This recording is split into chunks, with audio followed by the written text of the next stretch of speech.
प्रदेश की सभी 29 लोकसभा सीटों पर चुनाव संपन्न हो चुके हैं। महिलाओं के वोटिंग परसेंटेज की बात करें तो इस चुनाव में 6 महीने पहले विधानसभा चुनाव के मुकाबले 12% तक वोटिंग कम हुई है। एक्सपर्ट के मुताबिक महिलाओं की कम वोटिंग से नतीजे पर भले ही असर पड़े, लेकिन प्रत्याशियों की जीत हार के अंतर पर असर जरूर पड़ेगा। जिन सीटों पर कांटे का मुकाबला है वहां बीजेपी को नुकसान हो सकता है। हालांकि राजनीतिक विश्लेषकों का कहना है कि विधानसभा चुनाव में महिलाओं की ज्यादा वोटिंग की वजह लाडली बहना स्कीम थी, लेकिन लोकसभा चुनाव में ऐसी कोई स्कीम महिलाओं को लुभा नहीं पाई। कांग्रेस ने जरूर 1 लाख रुपए की गारंटी दी है, लेकिन वो इसका प्रचार प्रसार सही तरीके से नहीं कर पाए।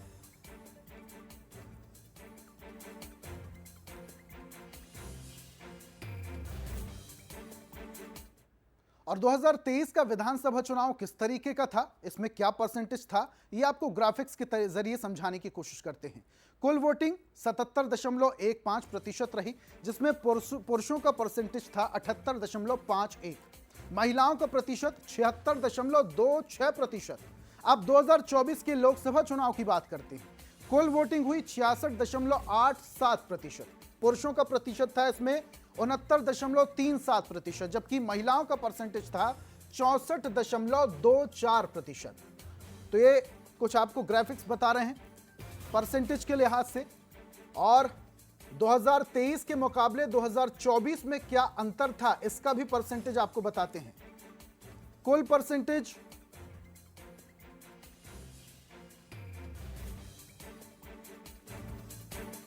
और आपको 2024 का परसेंटेज भी बताने की कोशिश करते हैं कि इसमें परसेंटेज क्या कुछ रहा।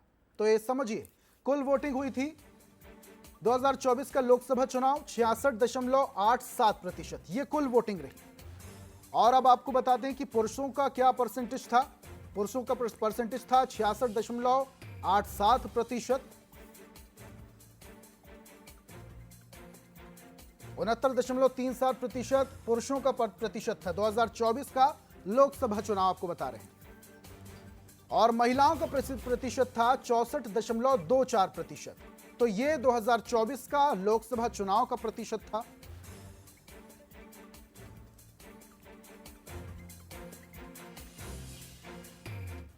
और 2023 और 2024 में परसेंटेज में कितना अंतर था, यह भी आपको ग्राफिक्स के जरिए बताते हैं।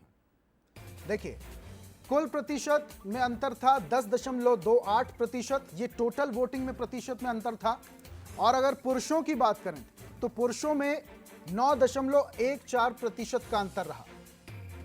और महिलाओं की अगर बात करें तो महिलाओं में 12.02% का अंतर था। तो 2023 और 2024 में प्रतिशत का अंतर आप देख सकते हैं ज्यादा था। इसी प्रतिशत के अंतर को लेकर तमाम पार्टियां अब विचार मंथन कर रही हैं, बैठकें कर रही हैं कि आखिर ये अंतर हुआ क्यों। अब विधानसभा और लोक क्यों हुई, इसका कारण भी आपको समझाते हैं, ग्राफिक्स के जरिए समझाते हैं। विधानसभा और लोकसभा के मुद्दे जो दोनों थे वो अलग थे। विधानसभा में बीजेपी की लाडली बहना का फायदा यहां पर बीजेपी को मिलता दिखा। लोकसभा में महिलाओं के लिए ऐसी कोई योजना की घोषणा नहीं की गई, इसलिए शायद महिलाओं का जो वोट परसेंटेज था वो थोड़ा बहुत डाउन हुआ। कांग्रेस की 1 लाख रुपए की गारंटी वाली योजना का असर भी यहां नहीं हुआ। पहले 2 चरण में मतदान के लिए शादियों के मुहूर्त भी थे। शादी ब्याह में महिलाओं की भागीदारी ज्यादा होती है, ऐसे में महिला वोट देने के लिए कैसे जाती, यहां पर भी महिलाओं के लिए कश्मकश की स्थिति बनी रही। चुनाव बिना किसी लहर या मुद्दे पर हुए हैं, इसलिए शायद यहां पर जो परसेंटेज है उसमें काफी अंतर देखने को मिला। और कई सीटों पर प्रत्याशी को लेकर भी निराशा रही है, यानी कि प्रत्याशी भी वोटर्स को इतना ज्यादा नहीं लुभा पाए कि लोग घरों से निकले और वोट करने के लिए जाएं। तो इसलिए शायद महिलाओं का जो वोट प्रतिशत है उसमें काफी अंतर आया।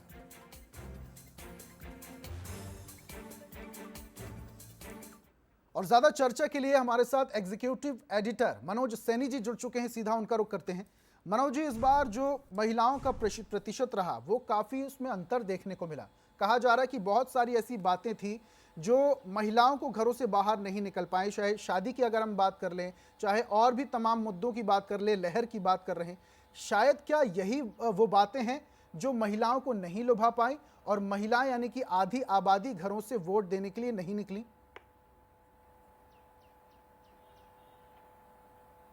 देखिए ऋषभ, भारतीय जनता पार्टी हो या कांग्रेस, दोनों इस तैयारी में थी कि हम ज्यादा से ज्यादा आधी आबादी आदि महिलाओं को लुभाएंगे। और महिला जो वोटर होती है वो महिला अकेली वोट नहीं करती बल्कि अपने परिवार को भी जोड़ती है। तो बड़ा महत्वपूर्ण अंग होता है महिला महिला वोटर जो होती है, और इसलिए दोनों दलों की नजर उस पर रही। भारतीय जनता पार्टी की सरकार ने 2023 की जब विधानसभा चुनाव हुए तो लाडली बहना जैसी योजनाएं दिखाई दी। प्रधानमंत्री आवास की बात की गई तो वो भी महिलाओं के नाम सीधा किया गया है। दूसरी तरफ हम देखें रसोई गैस सिलेंडर, जो बात की जा रही थी कि गैस के सिलेंडर देने की बात कही गई, सरकार की तरफ से दिए भी गए। तो इसका फायदा उत्तर प्रदेश से लेकर पिछले लोकसभा तक चुनाव में मिला, विधानसभा चुनाव में मिला। लेकिन इस बार भारतीय जनता पार्टी की तरफ से कोई नई घोषणा नहीं की गई। हाँ, ये आयुष्मान कार्ड जैसी घोषणाएं की गई है, और लाडली बहना जो योजना थी उसका पैसा तो ऑलरेडी खाते में आ रहा है। तो मुझे लगता है कि महिला जो वोटर्स रहे होंगे उनको लगा, तो आप ये भी समझिए कि आप एक तरफ कहते हैं कि लोकतंत्र के प्रति जो जिम्मेदारी है, वोट डालने का सबसे बड़ा अधिकार मिला है, वो तो मिला है, लेकिन इसमें भी कहीं ना कहीं लाभ और तमाम तरह की चीजें जुड़ जाती है, जिस तरह का वोट का प्रतिशत करीब यदि विधानसभा से हम तुलना करते तो 12% के लगभग कम हुआ है। लेकिन यदि लोकसभा की हम सीटों को देख लें तो लोकसभा में ही आप देखिए कि 69.37 पुरुष रहे और 64.24, तो इसी में 5% का अंतर आ गया। तो ये बताता है कहीं ना कहीं चिंता का विषय खासकर भारतीय जनता पार्टी के भीतर ज्यादा होगा, क्योंकि बीजेपी ये मानकर चलती कि महिला जो वोटर्स है वो भारतीय जनता पार्टी को सपोर्ट करता। जनजातीय क्षेत्रों में भी वोट का प्रतिशत गिरा है, और इसीलिए जो आकलन किया जा रहा है, क्या भारतीय जनता पार्टी तमाम सारी सीटों पर चुनाव जीतेगी? जीत तो हो सकती है, जीत तो होगी, लेकिन बड़ी बात यह है कि जीत का जो अंतर है वो कहीं बड़ा प्रभाव छोड़ेगा। तो वोट का प्रतिशत गिरना दोनों दलों की नींद हराम किया हुआ है। लेकिन आने वाले 4 तारीख को जब रिजल्ट आएंगे तो समझ आएगा। इसके बहुत सारे कारण हो सकते हैं। पहला कारण मैंने जो महत्वपूर्ण बताया वो ये कि कोई नया लालच, कांग्रेस की तरफ से 1 लाख रुपए देने की बात कही गई, लेकिन वो समझाने में नाकाम रही। 33% आरक्षण की बात कही गई महिलाओं को, इसके लिए बाकायदा प्रस्ताव भी पास हो गया, हमने देखा लोकसभा विधानसभा में नया कानून भी बन गया।